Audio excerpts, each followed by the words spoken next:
So the question is, apart from that lady hitting me, what do I think of the bike?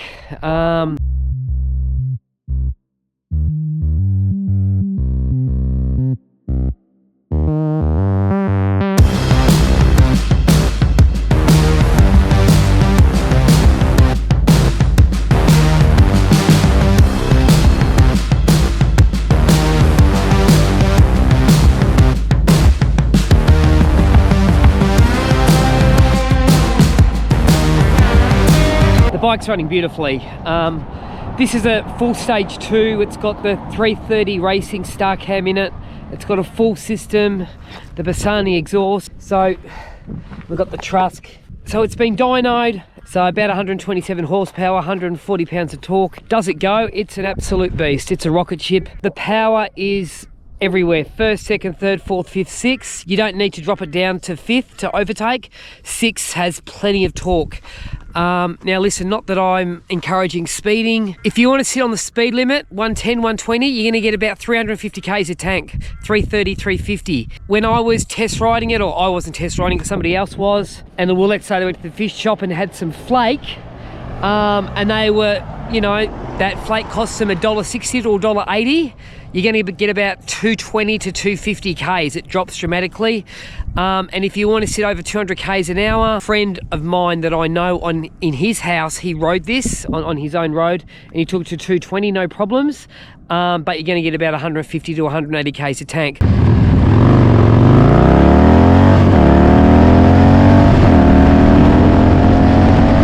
Driving it conservatively, 300 to 350. You're going to give it a bit around 250 to 280, something like that. Well, firstly, I want to say something. I'm going to say something negative. This bike is not set up correctly for me. These handlebars, they're too... My back is hurting in the middle. They need to come forward. I need to change the riser. I need bigger risers that come in. It's not set up correctly. So as a result of that, the middle of my back is killing me, and my legs are aching. The ride is super comfortable. Inverted forks, you got the monoshock. How does it compare to a road glide? Well, if I was doing this trip again, I would take my road glide because it's more comfortable because it's set up for me. What I love about this bike as opposed to the road glide is this is much more agile. You got the smaller rims, 19 inch, 16 on the back. And anyone that's ridden a Harley with like a 21 or a 23, they just do not handle as well.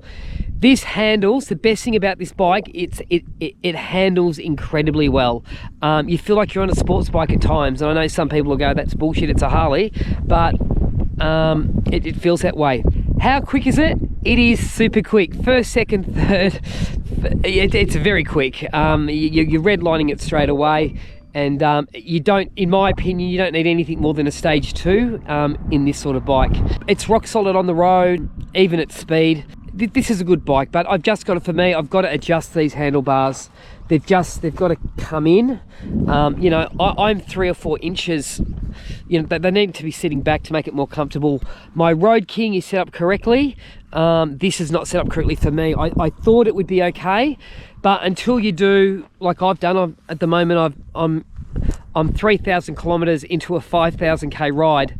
So I've done nearly 3,000 k's in 2 days, which is, I know that's a lot, it's absurd. Well, by the end of today, I would have done 3,000 k's. You know, I guess I'm qualified to talk about the bike. Do I love the bike? I do love this bike. It's an awesome bike. It looks awesome. And it's an absolute, you know, it's an absolute head turner. I know some people don't like these, but I do like them. In the mornings, it's freezing cold. It keeps the wind off your hands. And I think from the front, it looks, you know, makes it look a bit tougher. But anyway, that's a quick review of what I think of the bike. Yeah, the bike's good. If I was to pick this is a mini tourer. That's what it is. It's a mini tourer. Is the road glide better for long haul? Yeah, it is. It's true. Well, mine is. In regards to handling, this is better. It's just more agile, it's lighter. One last thing I want to talk about is the note. The note is good. It's not too loud, but it's loud enough to let you know it's got a cam in it.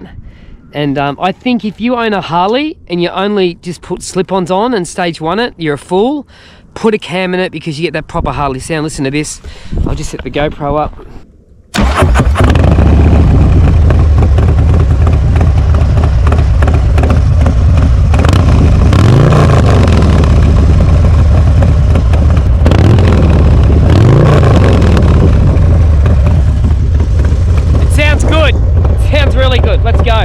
Hi guys, well I'm back in Geelong now, back home, and I've been home for a couple of weeks. Just to give you an update on the bike is at Geelong Harley Davidson, being assessed by insurance. It's all going to be repaired. It won't be painted. I'm getting new fairing, new front fairing, new side fairing, and the front end is all being just, you know, the discs and a few other bits and pieces. So not a lot wrong with it, but obviously want to protect that paint scheme. A couple of things about the vlog, which I just want to talk about in winding up. That was a pretty crazy thing I did. It was pretty crazy, to be honest, but I just had to get out. I just want to clear a couple of things up. A couple of comments have said I didn't wear any bobhead gear. You know, what's happened in regards to the bobhead guys. Nothing. I'm good friends with those guys. They're great people. I don't wear their gear all the time. And the reason I didn't wear their gear is because it wasn't appropriate to wear their gear. That was a very intense vlog. A lot of, like the Bolivian series, although I'm doing lots of Ks, it's, you know, I didn't have time constraints. This one I did. And I wore the maximum amount of protection apart from my Nike shoes. I had a sports jacket on with full padding, extremely safe. I had really heavy duty Kevlar jeans on and knee pads on the whole time. And most of the time I wore gloves. So, and I had a $1,200 Shoei helmet on. So maximum amount, because I was traveling at speed. And in the Northern Territory, I think you can do up to 135, 145 Ks an hour on some of those highways, and they are dead straight with zero traffic. So you can imagine the bike was opened up in a serious manner. So I just wanted to clear that up. Quick review of the bike very quickly.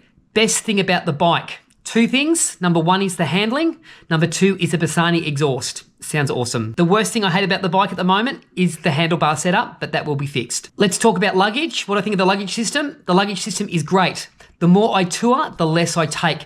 People take far too much on tours. They take brand new bikes and they take a full toolkit. There's no need for it. You know, the bags are smaller than on a road glide, on a typical bagger, but they're sufficient. The cool factor, so people looking at the bike, people taking notice of it, I'm going to give it a 9 out of 10. I think the bike looks awesome. The thing that I was unsure of, which I've ended up loving, is the bark buster or the hand guards, those black guards. So from the front, when you look at it, you've got that tinted windshield, and then it fades into the two hand guards, which are blacked out, which hides all the controls. I like that. Again, it's personal styling. And if I was going to take a bike on a long haul ride, would I take the Lowrider ST? I would, but I would take the Road Glide over the Lowrider ST. Anyway, guys, just a quick little overview. I love the bike. I think it's one of the best Harley Davidson all round. My opinion, the Lowrider ST is the best all round. It ticks boxes. It just ticks boxes everywhere. Touring, looking cool, fast, light, agile. I think it's a good looking bike. I think Harley Davidson have done a really good job.